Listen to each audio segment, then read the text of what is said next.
Hello, everyone. It is Friday. It is time for the Security Token Show, time for the latest wrap-up of everything happening in real-world asset tokenization this week. I'm your host, Herwig, or you can call me Happy. And man, am I happy about all the latest news that's happening in the space. I want to get into it right away, but first, we actually have a fantastic interview. We've got David from Bakkt and Bruno from eNor for their latest announcement. So, Jason, take it away.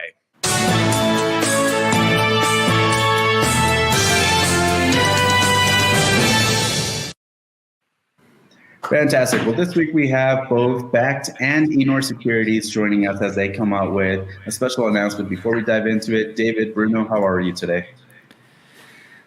Yeah, doing well. Sunny London for a change. I'm excited the weekend's almost here. Weekend's almost Friday afternoon. Happy Friday. I'm very good, Jason. Thanks for the invite. It's good to be here with David, talk about this partnership, this listing that happened at the start of the week, and absolutely.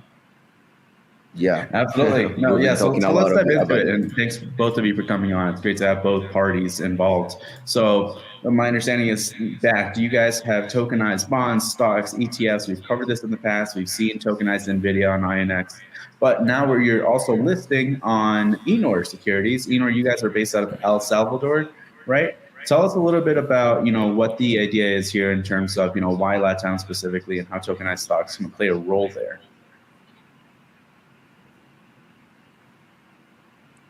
Me or David? Oh, whichever would like to take it on. Yeah, okay. So I can start. From our side, we are based in El Salvador. We are a regulated DASP, digital asset service provider in the country. That allows us to offer, and that's our mission, okay, to offer tokenized real-world assets and any kind of digital asset wherever they are issued to Latin American investors. So by listing Bakkt assets, we are offering to retail and people that before they couldn't access that kind of asset, ETFs, equities, stocks, bonds, and these like from $1 or $10. So this listing is very strategic for us, and we are very happy to have Bakkt on board, one of the biggest and one of the pioneers in tokenizing assets, high quality assets. We have like ETFs issued by BlackRock that they tokenize. So we are very happy to offer those assets to our investors in Latin America. That is a market that needs some currency safety, let's say. All right, so let's dive into a little bit of that, right? So these stocks are, I would imagine, denominated in US dollars, right? Because they are representing US public companies such as Coinbase, right? Tokenized stock as well as ETFs that are US based and so forth. So how does that, impact Latin America specifically? Bruno, you kind of touched on it, but we'd love to dive a little deeper into that risk that we're kind of mitigating. Yeah, so the majority of the assets, they're US denominated. We did a study, okay, our analyst team and investment teams regarding the last 2 months of currency, 12 months, of currency depreciation in Latin America. So we saw like cases where people, they lose like in 1 year, their money, like they lose 50% of the value or 100% of the value. So imagine if those people, they invested in, for example, BIB01, one of the top tier U.S. Treasuries denominated token, like 12 months ago, like it's something that really changes people's lives. So and assets that are not accessible nowadays, like we have in such countries like Venezuela, like Argentina, they have people have limits in order to buy dollar or to invest in dollars. In Brazil, for example, the biggest country in Latin America, I already have the number, like The Brazilians, they lost 6%. Okay, not that big compared to the other countries, but they lost almost 6% of their money's value. And if they bought, like, for example, BIB01 like 12 months ago, today their money worth like 6% more. So it's really bringing investment opportunities that will bring safety to people while we have like a inflation and interests going up year after year. Yeah, makes sense to me, and that's something I think we've seen in the past as well, right?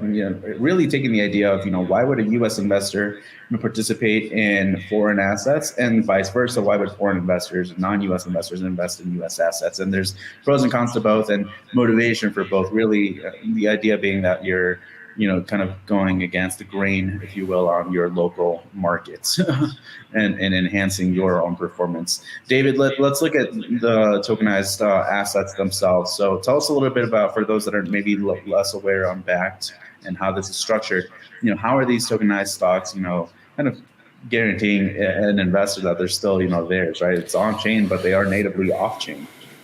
Yeah, I mean, so one of the key things about Bakkt's product structure is we actually issue new securities. Okay, so we are licensed in Jersey to Jersey Channel Islands to issue new securities. We issue structured products that are one-to-one collateralized by an underlying asset.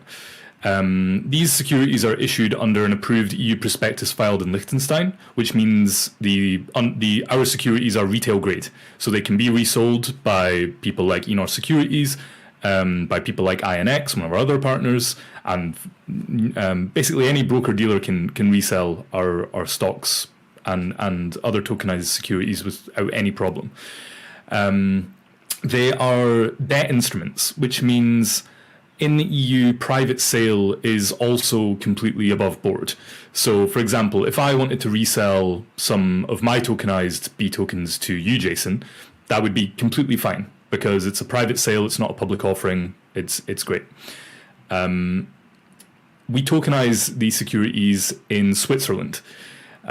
This is because of the Swiss's excellent forefront of blockchain technology, specifically the Swiss DLT Act, which means that the tokens themselves are the bearer instrument for our security. So the blockchain is the definitive ledger in which our securities are recorded. It's not a secondary ledger. It's not a settlement mechanism.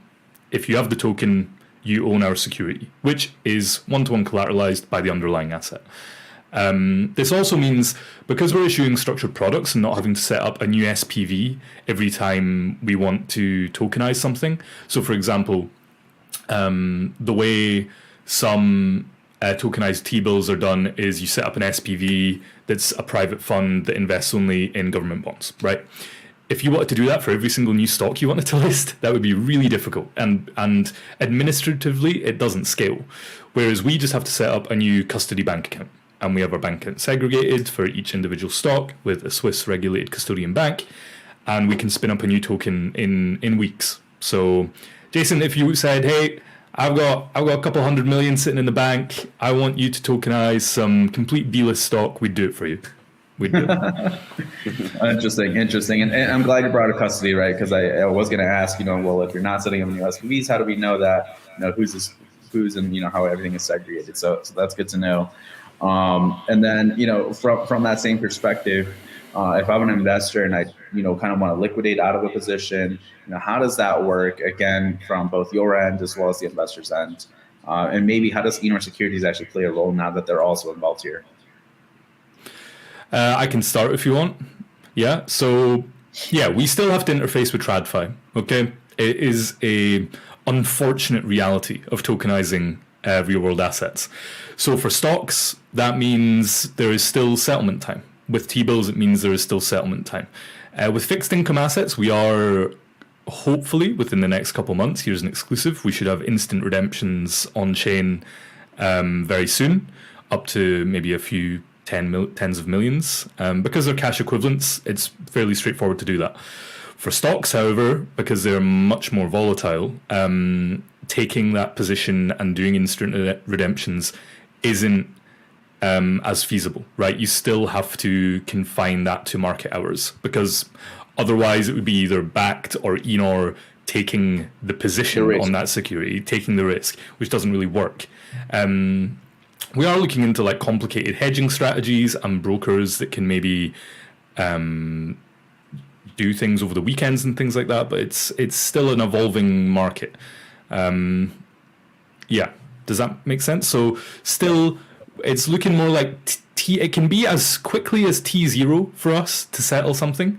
It can also be as long as like T+3 if you give us the securities on like a Friday at 5 p.m. Right? If you give us securities Friday 5 p.m., very bad time to do it. It's not good. Yeah, exactly. You still have to wait for, to be able to execute on the U.S. public market side to make sure everything's still in line. Bruno, tell us a little bit more about eNor Securities. I know you guys had like e-grains in the past, and now you have these tokenized stocks and bonds. What's the direction you guys are taking this in El Salvador or beyond? Yeah, perfect. Yeah, we are based in El Salvador, but we are made for the world, I like to say. So we are moving in a direction to be like the marketplace for digital assets, like high quality ones, okay?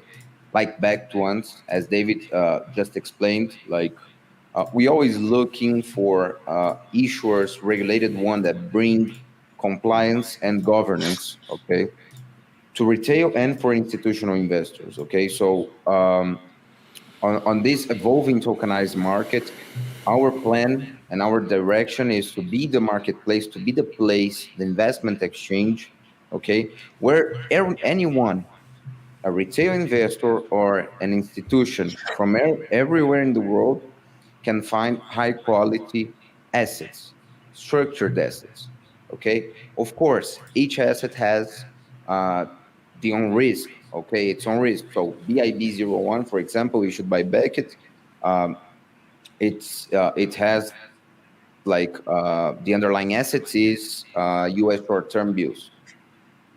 When we bring to eSoy, for example, that you mentioned, issued by eGrains in El Salvador, the underlying asset is soybean futures contract. So the risk on the investment is different, okay? But the important here is to have a structure, proprietary or not, that brings to the investors, that guarantees the rights over the underlying asset for the investor, okay? We don't want in our marketplace, in our platform, someone buying a token and not being able to claim the underlying asset, being financial or being physical. The important here is to make a robust link between the underlyings and the digital assets. And Beckett does it like no one else in the world. So this is the kind of product and issuer that we want to offer. And just going back a little bit on the settlements and secondary markets, we are listing Beckett B tokens on secondary market. So there will be negotiation between parties, okay, in our platform during weekends and 24/7. And based on our trading desk and proprietary strategy, we already bought some assets, but this is our proprietary investment strategy. This doesn't mix with the secondary market where investors are trading between them. But we offer 24/7, 365. Very cool. And so, in the past, when we saw, tokenized stocks back in, call it early 2020, maybe, we saw tokenized Apple, right? And how we did a case study, how it basically traded it over the weekend and then mimicked on that following Monday. It's going to be cool to see this going to happen with you guys if you're enabling some weekend activity and seeing how that reacts in the U.S., compared to U.S. public markets. And especially now that I think tokenized stocks are starting to bring a comeback really as an asset class for the tokenized industry. Last question for you guys, and maybe it's closer to David, but last way of, is there any way that people can, in the spirit of using blockchain, kind of understand and know that you guys do have these assets that are backing these tokens? Do you guys, for example, have chain link integrations and whatnot? So we have Chainlink integrations for some of our assets, not all of them. Because if we did a proof of reserve for every single one of our assets, that would be extremely expensive, especially if they're not currently being sold to anyone. I'm going to be completely honest. It doesn't make sense.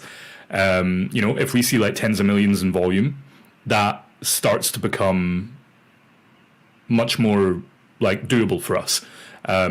So for example, if NVIDIA starts getting millions in volume, we'll roll out a proof of reserve for that, so that basically Chainlink works with a third party to get read-only access to our custody bank account. Because we have these individual bank accounts for every single asset, it's a new setup every single time. And then they report those collateral values on chain every day, or if there's a large deviation. So if there's a big sell-off or something like that. Other than that, we also go through regular audits of our accounts that aren't on chain, but they are published regularly. The thing is, you're always going to have to trust a centralized entity, right? There's always going to be that level of trust. It's how do we minimize that trust? And that's what we've been trying to do from the very start, because we don't want it to be a trust me bro. We want it to be verifiable. But do you trust our bank?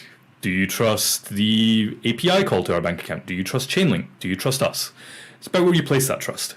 And we've tried to be as open as possible from the very start of opening up, that it's challenging to do these interfaces between blockchain and TradFi, but we try to keep it as open as possible. Makes sense. Obviously, in the spirit of blockchain, again, people may want to see more and more of it later on. But to your point, if it is a costly endeavor, then of course we're going to have to pick and choose, where we place that based on demand and investor appetite and so forth. So looking forward to seeing developments from both of you guys. Thank you so much for coming on to the show. Any last minute thoughts before we move on to the next section of the show? What is the next session of the show? Next section of the show is the Token Debrief. We'll be analyzing pretty much everything that's happened this week, and giving some quick summaries on that. So stay excellent. Tuned. Give me the alpha, Jason. Give me the alpha. Yeah. The alpha. What kind of alpha are we talking here? Yeah, please. Okay. See you guys later. See you. Take care, guys.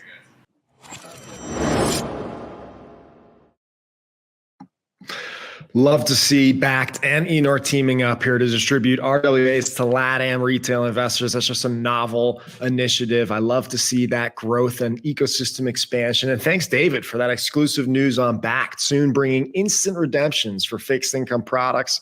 That's where the industry is headed, everybody. But where to start this week? On top of that, we got big institutional news. We got sweet DeFi, RWA updates, fresh tokenizations, and the usual announcements roundup. So let's get into it. How about we start with the big banks and the big asset managers, because wow, there's some serious activity. First, we actually saw some news from Fidelity. We saw actually their head of digital assets kind of give us an insight to what's going on with their strategy. Instead of pursuing even more crypto ETFs, they started to eye up RWAs and are starting to do their research on the market and future beyond stablecoins, with their head of digital assets citing treasuries and on-chain credit as a focus point of their research. So it'll be exciting to find out what exactly they might bring to market, and hopefully soon. And Japanese mega bank MUFG and its subsidiary with Morgan Stanley in Japan has announced plans to bring products to market this year in tokenized fashion. Of course, it's called Morgan Stanley Securities, and it hopes to one day tap into its global network of Morgan Stanley for its Japanese digital bonds, which is the focus of the firm now. Thank you to Ledger Insights for that great reporting. We also saw the launch of DBS Treasury tokens in a pilot with Ant International. So DBS is another Asian mega bank, and their solution is aimed at treasury management for enterprises. Ant International will actually benefit from instant multi-currency treasury and liquidity management on DBS's permission blockchain here, while using Ant International's Whale platform, which essentially enables Ant International to seamlessly manage their intra-group liquidity across all their different entities on a 24/7 basis. So, RWAs for treasury management is an incredible use case, and I think we're going to see that continue to spread like wildfire. And in the US, a leading asset manager, Hamilton Lane, has launched yet another tokenized fund on Securitize and using the Polygon blockchain. So this time it's a feeder fund into their $5.6 billion secondary fund 6, which closed in June of this year. It is the largest raise ever by the firm. And this now brings the usual investment of $5 million for institutions to participate right now down to just $20,000, I believe, for accredited investors. So check it out, do your own research. But this is institutional activity tapping into streamlined on-chain management to onboard more investors into their existing funds. So maybe it could reach much more than 5.6 billion thanks to this digital offering. And on to close the institutional side, we saw also news from the German state-owned bank KfW once again, which announced its next tokenized bond in collaboration with a new partner, the Borgia Stuttgart Digital. So no more news about exactly what about this transaction that's coming soon, other than it's likely involved with European central bank trials that have been ongoing for some time now. So we'll look out for more updates on this. And next, let's move to some DeFi and blockchain protocol news. First, I'm excited to announce the starting gun has been fired for the MakerDAO Spark Tokenization Grand Prix for 1 billion RWAs to come into the MakerDAO ecosystem here Monday. Applications opened, and much of the usual suspects that we see involved, and some of the other foundations like Arbitrum, and even several stablecoin providers like Athena and Mountain Protocol tapping into, again, another trend that we can expect to continue to see in the crypto landscape as RWAs become a popular diversification method. And I also love this application of blockchain. And this week's announcement from Chainlink and Superstate, which highlighted the use of Chainlink feeds to bring net asset value reporting and proof of reserves for Superstate's USTB fund, on chain. The NAV reporting should already be live, whereas the reserves info will come online in the coming months, they say. But this is critical data to be able to read on chain for DeFi platforms and other applications to take advantage of and enhance the value of the underlying security. Like, for example, with lending and being able to offer instant rates and collateralization. This is very important information. But most importantly, it brings that transparency and easily accessible information to a traditionally opaque world here. And also really cool news from IXSwap about a new staking model they're adopting that incentivizes rewards with an RWA component tied to their launchpad. We'll let actually the details be discussed here with the founder, Julian Kwan, explaining more next week when he comes on the show, so stay tuned. But Mantra Chain also this week bringing a new asset class that has been tried before, but not without a lot of success really in the RWA sector, which is aviation. It's a firm called Novus Aviation Capital teaming up and partner up with Mantra to use tokenization to create the capability for the company to broaden their investor base, of course, but also simplify the process of buying, financing, and trading aircraft. So this is a multi-$100 billion, aviation industry that could definitely be ready for disruption here. And also remember last week and pretty much very much recently all the time now how Ripple is moving into RWAs. Well, with their chain support, now treasury products like we reported last week, and their stable coin, which their new stable coin is already in testing, presumably going to be backed by their treasury products that they buy in the open T-bills, right? But they are tripling down on Archax, if you will, tripling down because we've heard it now for a third time on this announcement between them. But this brings a real number together. They announced 100 million RWAs that they plan to bring to the XRPL chain, which is great to see, and a great partnership with Archax, of course. So what a week in news. I just got some quick final updates left, so please hang in there. Plug and Play has teamed up with XTC Network to launch an RWA accelerator, which will launch in December 2024. Also, the Nigerian Lagos state government, they announced that they're tokenizing and digitizing their real estate markets over 16 months roughly to bring them on chain, if you will, and boost revenue and efficiency in their real estate market, which is a testament to the technology and forward thinking of the government here. And finally, Deputy Governor at the Indian Central Bank released details this week on how CBDCs could impact insurance deposits. So if you are interested in that, you can definitely read up more on that at Ledger Insights, who reported it. And that's all I've got for you this week, which only means one thing, folks. It's time to pick a company of the week.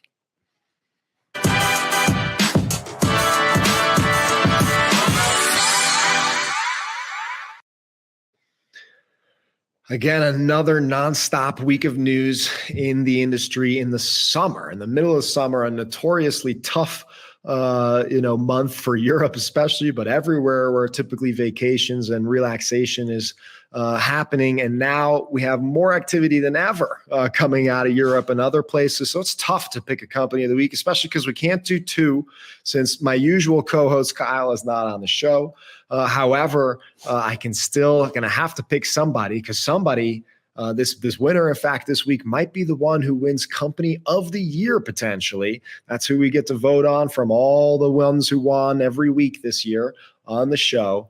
And this week, I'm going to enter Hamilton Lane. They're my company of the week because they are now yet again using tokenization to broaden and grow what is already a groundbreaking and record-breaking raise for them with their latest secondary fund. And that's in the billions of dollars. It's going to be very cool to see how much they raised in a traditional sense, and then eventually hopefully be able to see how much they raised in a digital sense through Securitize and on Polygon, which we've seen Hamilton Lane test a bunch of different providers across tokenization and chains. So this is a nice testament to also Securitize and Polygon about their latest new offering. So this isn't just trialing and experimenting. This is a real part of their business operations. Keep it up, Hamilton Lane. Keep trailblazing, and good luck with your latest offering. You're my company of the week. And with that, that is the full show this week. Next week we should be having our guest contributors and our regular programming back at it, but hopefully you've enjoyed your time with me. And in the meantime, of course, check out stm.co. That's where we got all the latest trading information, a lot of great news, and a lot of great other RWA data you want to check out. And of course, reach out to us, give us a like, subscribe, share it out there. We'd love for you to follow us on social media. We're on LinkedIn, Twitter, everywhere else. And of course, I hope to catch you again next Friday. And meanwhile, happy tokenizing.